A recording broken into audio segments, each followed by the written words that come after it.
Agora vamos falar rapidinho do Supremo Tribunal Federal, né, Cláudio e Thaís? Tem dois projetos, tem dois temas relevantes. Foi ato falho, hein, Pedro? Tratando o Supremo como um tribunal político aqui, né? Legislando, Tem dois temas importantíssimos que vão ao plenário do Supremo, né, Cláudio? Um deles, essa decisão do ministro Fachin de jogar para o plenário a decisão que impede a Procuradoria-Geral da República de acessar dados da Lava Jato.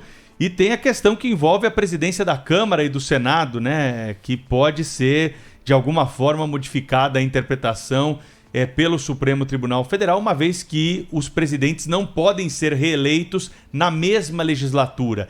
E tem gente querendo isso, né, Cláudio? Exatamente. E isso também faz lembrar o acordão ou o conchavo, né, para aquela PEC do fraldão, né, aquele conchavo pelo qual o Supremo Tribunal Federal, facilitando essa nova interpretação criativa da Constituição. É impressionante, porque está lá muito claro na Constituição, né, que não pode ser reeleito na mesma legislatura. Mas aí o ministro Celso Mello já disse que, na opinião dele, pode, né? O que é uma coisa muito estranha, né? Há um texto constitucional em vigor, né? Uma Constituição que foi promulgada depois de uma longa Assembleia Nacional Constituinte, discutindo ponto por ponto. Está lá uma Constituição em vigor. O Supremo Tribunal Federal existe para zelar pelo respeito à Constituição, mas aí só que não. Só que o que vale mesmo é o interesse ou a interpretação criativa do ministro. Aí o ministro acha que pode, né? Que pode ser candidato o presidente do Senado. Pelo menos essa decisão já há uma decisão, ou pelo menos uma posição favorável nesse sentido do ministro Celso de Mello.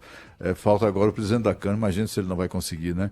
E tudo isso ao arrepio da Constituição. O que a gente lembra é que há no Congresso Nacional um conchavo em curso, por enquanto ainda muito subterrâneo, para aprovação de uma PEC do fraldão, que permite a ampliação da permanência de ministros do Supremo Tribunal Federal no cargo de 75, né, para 80 anos de idade. Por isso daí a denominação de PEC do fraldão. Isso 5 anos depois de ter sido ampliado de 70 para 75 anos esse limite de idade para ministros do Supremo Tribunal Federal. O Supremo, sim, tanto quanto o Tribunal Superior Eleitoral, continua ali com o seu viés legislador, né, inclusive alterando a Constituição. A Suprema Corte Americana costuma julgar 200 processos por ano.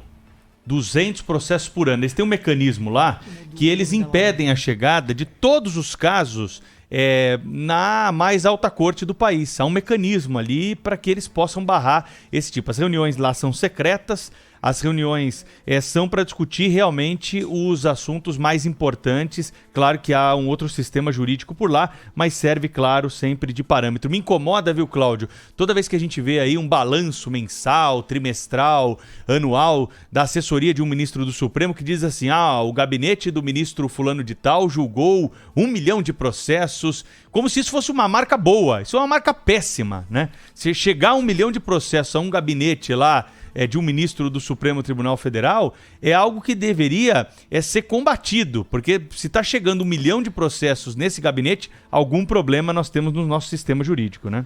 Pois é, a média de processos julgados por ministros do Supremo Tribunal Federal, até há pouco tempo, era de 11 mil processos por ano. 11 mil, né?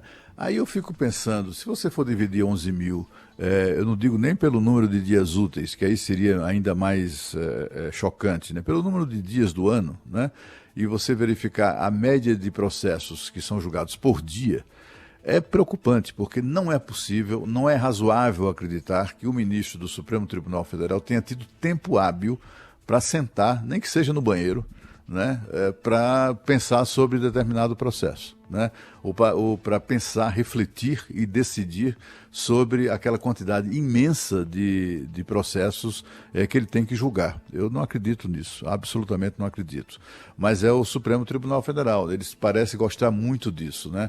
Certa vez eu conversei com o ministro Dias Toffoli, que é o presidente do Supremo Tribunal Federal, inclusive eu trouxe a informação aqui para o Gente, ele me disse que estava em curso um entendimento com o Congresso Nacional para a votação de um projeto ou de uma emenda que permitiria ao Supremo Tribunal Federal exatamente essa coisa que você falou aí, de impor limites ou freios ou claro, filtros. Isso é o mínimo, né, para... que deve ser feito.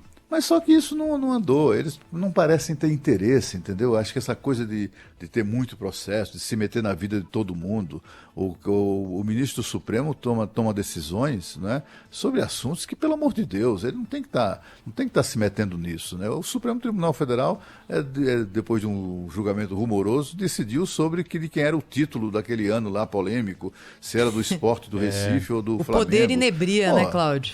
É impressionante isso, né, Thaís? É verdade. Agora, ontem, por falar em Supremo, teve uma decisão daquelas coisas que a gente tem que reclamar mesmo, né? Tem que protestar. Ontem, um juiz federal lá do Paraná condenou o ministro Gilmar Mendes, do Supremo Tribunal Federal, por haver ofendido o procurador Deltan Dallagnol, que é coordenador da Força Tarefa da Lava Jato, né, lá em Curitiba. O ministro Gilmar Mendes ofendeu o procurador, ofendeu a Lava Jato de maneira geral, esculhambou e tal. E aí o juiz decidiu que de fato ele é culpado, né, condenou o ministro Gilmar Mendes, e por isso essa turma da Lava Jato vai receber uma indenização no valor de R$59 mil. Qual é o detalhe? Nós é que vamos pagar. Quer dizer, o ministro ofende e nós é que pagamos. Quem vai pagar essa indenização de R$59 mil é a União. Né? É simplesmente a União, é o povo brasileiro que vai pagar. O ministro ofende e a gente paga. Meu Deus do céu, só no Brasil mesmo.